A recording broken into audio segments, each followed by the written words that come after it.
Welcome to Vancouver Carpenter, you guys. Today I'm going to be installing RC1 onto the ceiling in preparation for drywall. So RC1 just stands for resilient channel with one flange, I think. So this being the flange right here, the part that you screw into. The reason we're doing this on this job is to improve the sound isolation. So it's going to be critical how I install it and how I install the drywall after. Okay guys, so the whole idea behind resilient channel is that you screw it through this screwing flange right here, and it's just way less contact. So instead of your drywall touching, this whole joist all along the length from every joist, the only points of contact from the joist down to the drywall is going to be through this screw right here. And then this stuff can kind of move a little independently and have its own vibration without going all the way through the floor system into the ceiling or vice versa. So it's actually a pretty basic concept, but it's pretty easy to mess up. So this is one large room we're working in, but what happens in this room is these joists change direction right where there's a big beam in this room. So the first thing I did was I split the two rooms into one section. So there's going to be a butt joint of the drywall going across right where the joists change direction. And I made that line up exactly with the corner of the wall so that it'll make hanging the drywall easier. Right, the next thing I'm doing is I'm getting my layout figured out. Now there's a lot of different ways to go about getting your layout done. I've seen some people using spacer blocks in some videos. I'm working alone, so the method that I'm choosing is to help me be able to work alone. So what I've done is I've started my layout here, and what it is these are 19-inch centers, these joists. So that means we're going to go with 16-inch centers. If you've got 24 on center, then you also go with 16. However, if you want to go down to 24 on center with your RC channel, you can do that only if your joist spacing is 16 on center. So it's a little bit confusing, all those numbers and words, but just for simplicity, we're going to be hanging this stuff 16-inch on center.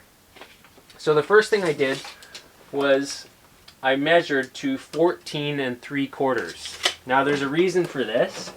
When I measure from the edge of the flange to the center of the screwing surface, what I see is that it's 1 1/4 inches. So that's why on my first measurement I've deducted 1 1/4 inches. So that the drywall lands exactly 16 inches on center onto the RC channel.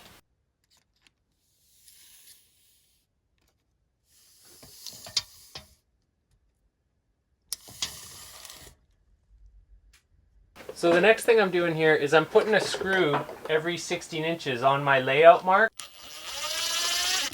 And that's so that I can use those screws for attaching my chalk line to and snapping a line across the room. Now if I was working with a second person, I could just have one mark at each end of the room and we could just go from that. But yeah, working alone, sometimes you do some things to actually gain some speed in the future. So now on the same wall, but the other side of the room, I'm making another mark right here at 14 3/4, which again is 1 1/4 inches back from 16. I'm going to put one little screw right here, right on my mark. And now we can simplify the layout without having to think so much, because we know we're going to be at our 16 on center here. Now I can just mark out every one of them on 16 inches once I hook onto that screw. And doesn't hurt to make a little X so you know exactly which side you're going to be putting your framing on. So now at this point I can hook my chalk line onto one of those screws, drag it across the room, snap a line, and I'm going to have a nice grid to lay out my RC track on.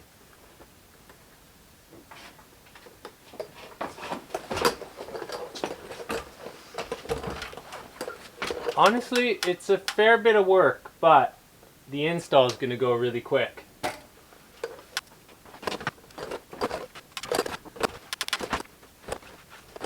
So in terms of cutting this stuff, I batch cut a bunch of it with an angle grinder. You want to be careful doing that if you're not experienced with those. If you're not experienced with those, don't do it. But yeah, ideally you should have a guard on yours so it's not spraying sparks all over you and going to risk cutting your fingers off. But if you want to do it a more safe but a little slower method, tin snips work really easy. I mean, this stuff is like, it's not a lot thicker than a pop can, so it cuts pretty easy. Except I got this gibbled thumb right now, so I can't cut it easily. So the main thing you want to make sure of is that it's not touching the perimeter of any of the walls. So I've made sure that it's not touching that wall back there, and I'm going to bring it out about 1/2 inch, and then I'm going to bring it out about 1/4 inch this way. So as long as you have like 1/4 inch of space all around the walls, shouldn't be a big problem.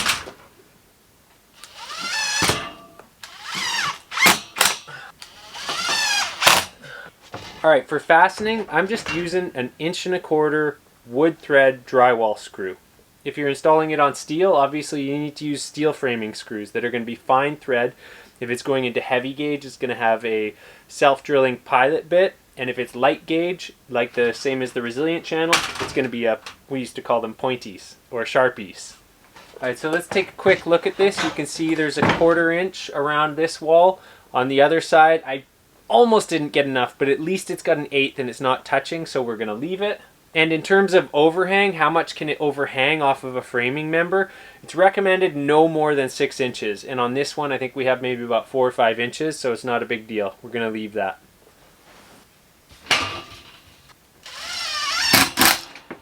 Alright, doing that layout definitely made my life easier.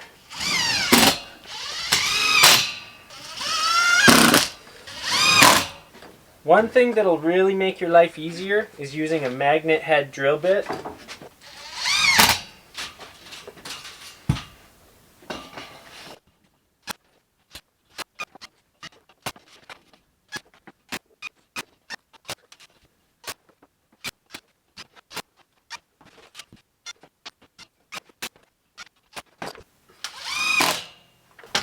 Alright, so for this spot, obviously I'm just filling in the remainder here.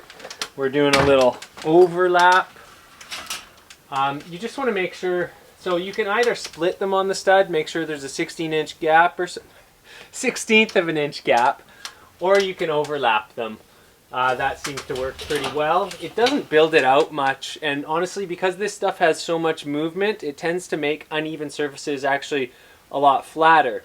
So that little bit of, you know, like mil or two that you build it out by doubling these up over the joints, not going to matter.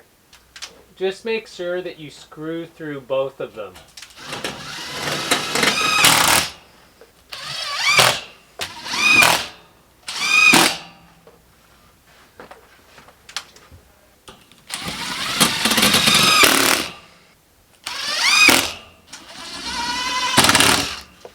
Alright, if you guys are still at the wood framing stage of your job, one thing to think about is where your RC is going to go. So all this beautiful backing that the framers have done for drywall is actually going to be in the way for the RC framing. So let's take this piece that I'm about to install, one of my last pieces. Oh, looks like I need to flip it around. It's going to have to be a few inches away from the wall. Okay, so what we have here is we have about 16 inches that I can't screw into. Because if I screw my drywall into right here, then effectively what I'm doing is I'm actually screwing it into the wood, and thus I'm making the whole assembly, the whole soundproofing assembly, fairly ineffective, at least in this corner. So in this case, we actually don't need a lot of this sort of continuous blocking that you would usually find for drywall. What I'm going to do to solve the problem in this case is I'm just going to put another piece right here. And now I'm going to have all this space to screw. And this piece of RC back here is basically just acting as a shim at this point. So the reason we need that there is if I don't have this piece right here, when I come to hang my drywall and I take the panel lifter and I force it up, what it's going to do if there's no backing here is it's going to create weird waves in the wall because you're going to be able to force that drywall up with the force of the panel lifter. That'll do. So as you can see, I got one here, here, and here. And you know, I may not even end up using them because they're kind of tricky to remember when you're boarding and you have to lay them out specifically on your board. However, they're there if I choose to. Okay, one last thing that I want to get into is why did I choose specifically here to make that joint where they switch directions? Why not say on something like this where they actually switch directions? Well, the reason actually has a little bit to do with the history of Resilient Channel. So the reason Resilient Channel was originally developed was actually to stop cracks in ceilings. So when you attach drywall to wood framing that's, you know, been wet, it shrinks, it dries, it moves a lot seasonally, you tend to get a lot of cracks. So this stuff was actually originally developed to give you something else to hang the drywall to that's isolated from the wood framing. So therefore you get a lot less cracks. So the reason that I chose not to join it onto this beam, there's two reasons. One, this is the natural point where the room ends. So when I start hanging my drywall on this back end of the room, because it's the longest stretch of wall, when I come up to the end of the wall, I'm directly at the corner, right where it naturally wants to end. So it's going to be an easy piece to cut and figure out. It's just a natural transition spot. And the last reason is that it's not directly on a large framing member that tend to move a little bit more. So if you've ever been in an old house, you've definitely seen cracks. And a lot of the time they do tend to be in places where there might be large framing members under the surface of the drywall that have shrunk, moved. You know, that's just where the most stresses are. So that's why I chose not to put it there. Alright guys, that's it for hanging, I can't even remember what it's called. This is freaking ridiculous. RC track, RC channel, resilient channel. Guys, that's it for hanging resilient channel. Hopefully you learned something. I know I learned something by doing this. It's been a long time since I've done it, so I had to have a little bit of refresher, watch a few videos, and become the internet expert.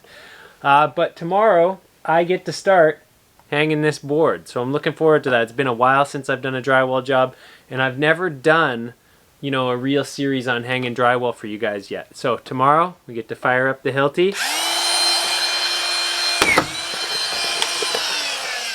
and get going. Get hanging this board. So thanks for watching Vancouver Carpenter. Hopefully you got something out of this video. That's all I have to say. Till the next one.